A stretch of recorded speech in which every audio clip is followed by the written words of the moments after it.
Hello everyone and welcome back to the channel for my concluding thoughts on James Day's excellent Iron and Oak, which I've thoroughly enjoyed playing through to make the preceding two videos or no, previous two videos. Sorry, it's that time of night. Language fails me sometimes if I've not had enough coffee in the day. But anyway, yes, Iron and Oak. One of my favorites when it comes to representing the American Civil War at sea and on the rivers. Now, I've spent a lot of going to do it again, the preceding videos talking about why I like this game so much, and I stand by all those remarks. I think for simplicity, for playability, and for the way it manages to return very plausible, very believable results when it comes to American Civil War naval battles. I think that this game deserves a place on the shelf of anyone who's interested in this period, if only because not just for the well-researched order of battle, and the ships have been very cleverly, very carefully thought about and matched up against one another, but also the very unique system that is very much, it's James Day's creation or adaptation of the opposed dice roll concept, which he has molded so well into this period. Now, on the subject of the research into ships, I didn't mention it in the previous videos, but if you go to the back of I think it's either the playbook or the scenario book, there are very, very detailed data sheets, summaries, if you will, for all of the ships that are represented in the game. It details their historical armament and various other stats of interest. So, I mean, what it shows is the level of effort which went into researching the ships. And okay, it's one of those tricky periods where specific information on the ships, particularly Confederate ones, is a bit dicey because you have conflicting accounts, you have records of what they were supposed to have been able to do, but then very often the problems the Confederacy faced when it came to actually meeting the expectations of the designers in practice, that's a well-known problem. I mean, one of my favorite ugly ducklings, CSS Louisiana, never ever lived up to her potential and never got a chance to show what she could do. But she's represented in the game, so, and you do have the option of using her as a functional unit if you want to. It's a what if the Confederacy had put her together a little bit faster, if the Union offensive against New Orleans had been just that little bit slower, maybe. Who's to know? So, in short, I do like this game very much and I highly recommend it. But it would be a bit remiss of me to not address some of the I won't say concerns because that's a really strong word, but there are bits about this game that doesn't really float everybody's ironclad. And one of them is the sheer amount of dice rolling. What a lot of people like to call the ristage, that unique brand of repetitive strain injury that wargamers can suffer from. So yes, this game is very, very dice intensive, and there are moments where perhaps it is possible for a player to feel that the game is playing him or her because they're being funneled down a particular decision simply on the strength of which is the most advantageous dice roll for them. And yes, if you think about it in those terms, it does take a bit of the fun away from it. I personally find I can get round that because I rationalize it's not actually that different from a commander of a Civil War era warship thinking, well, okay, these are the local conditions as far as I'm aware of them. That's what my enemy over there is doing. What's the best thing for me to do? Okay, great, I'll do that. And it's simply a way of using the dice to represent what's running through a commander's mind. And I personally don't have a problem with it, but I do appreciate that people who aren't fond of endless avalanches of dice rolling. And I know there's quite a few people who feel strongly about that. This game might not be for you if you're averse to too much dice rolling. The other concern is that, as ever, when you're using lots of dice, there's potential for the game to be quite swingy. Luck can sometimes sweep away the best laid maneuvers and the best laid plans. This is true.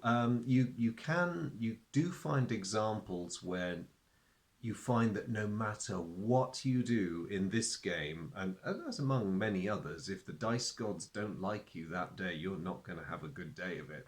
And actually, the videos I did of the Kearsarge Alabama duel are a brilliant case in point, because I like to think that I fought Kearsarge as well as I could, and nothing seemed to go right for her. Nothing.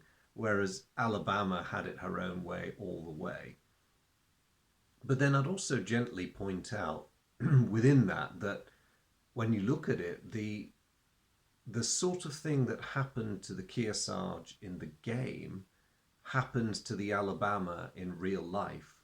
I mean, the duel began with both ships jockeying for position and trying to land an early blow, but once Kearsarge started getting those hits, once her very deliberate fire began whacking into the Alabama, especially those nasty 11-inch guns, to which Alabama really had no reply, especially once she started getting the worst of it, then you know, it's a classic example of real life showing you how you could get one-sided beatdowns. And the game simply models that.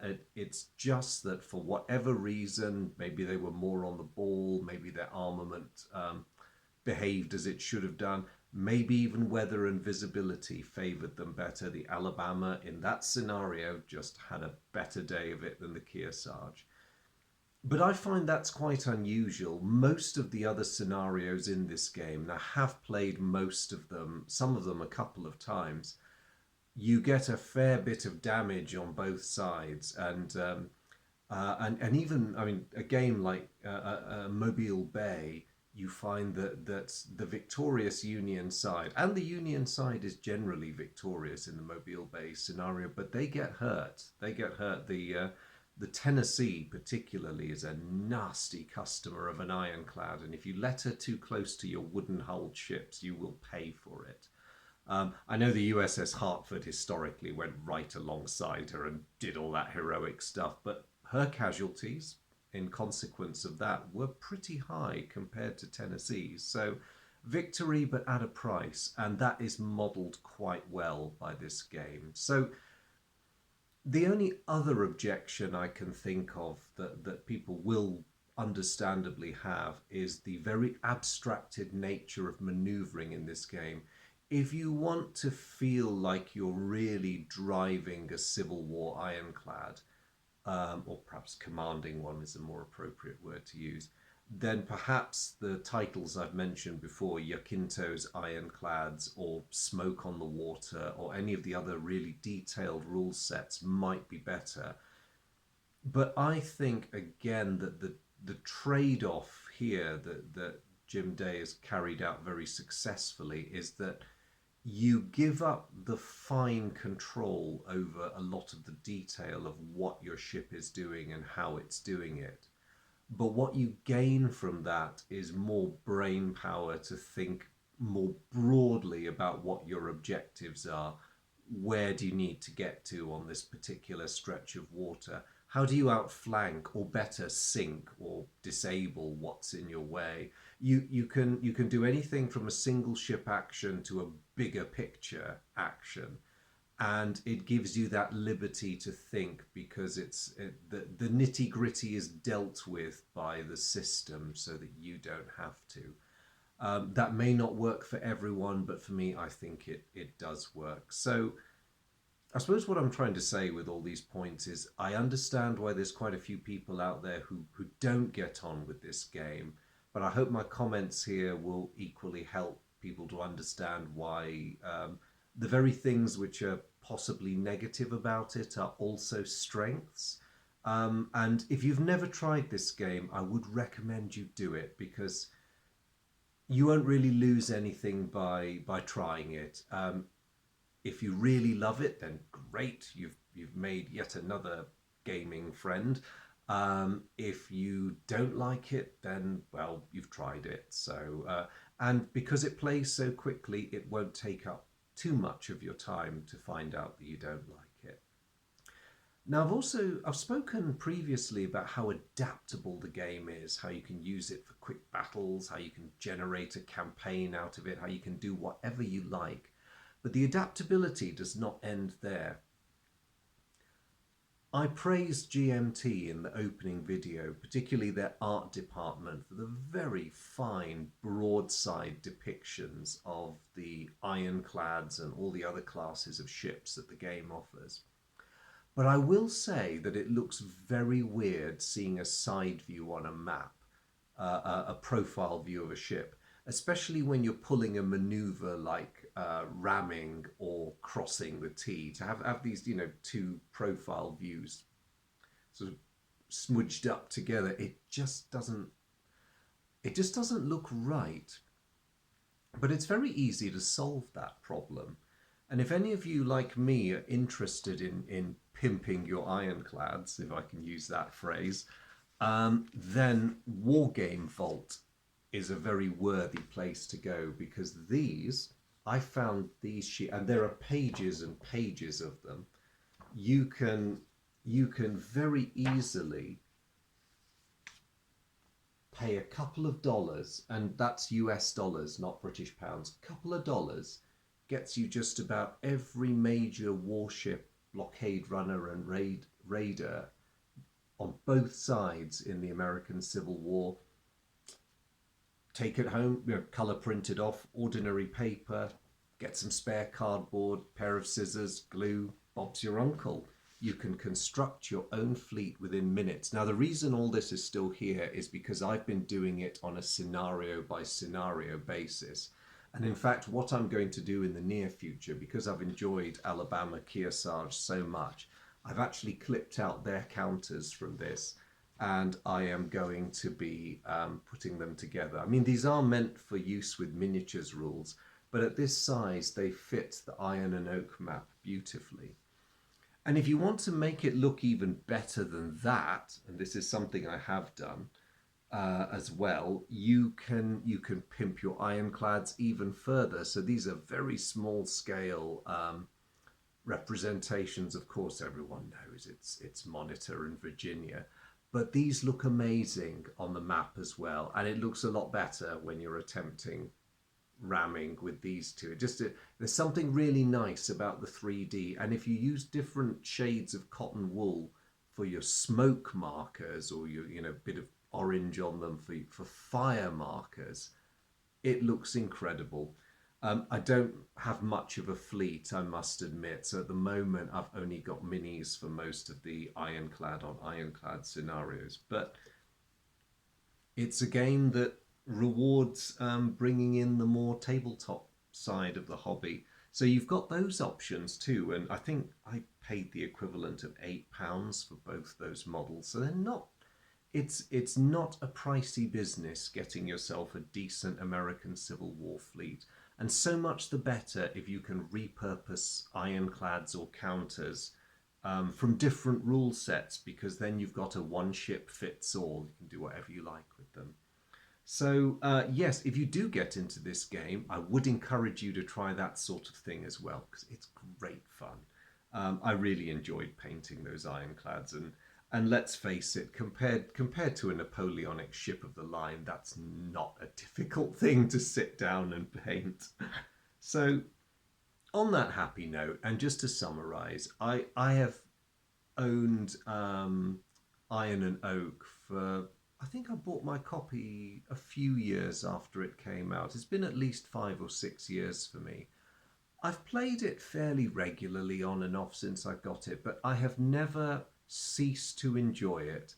And I think it's a really good game system. And one day, when I've got a bit more time, I will sit down, pair it up with Rebel Raiders on the high seas, and play through a decent Civil War spanning campaign. That's my ambition sometime in the next few years. So Do try this game. I don't think you'll regret making the attempt. James Day, I love his Kaiser's Pirates design, but Iron and Oak takes that concept and moves it to a completely new level of immersion and enjoyment. So I'll just leave you all by saying, give it a try. I've already said it, I know, just reinforcement through repetition. Um, yeah, I'm pretty sure you will like it. I hope you will like it as much as I have done. But it really just remains for me to say, as always, thank you guys so much for following the channel and this series in particular. It's always great to have your company. If you'd like to, please do leave a comment. I'll respond as soon as I can. Queries, suggestions, whatever you'd like to say, more than welcome. And really look forward to seeing you on the next series, or indeed the next episode of whatever it is I'm going to do. So until then, take care and thank you all once again for tuning in. Bye.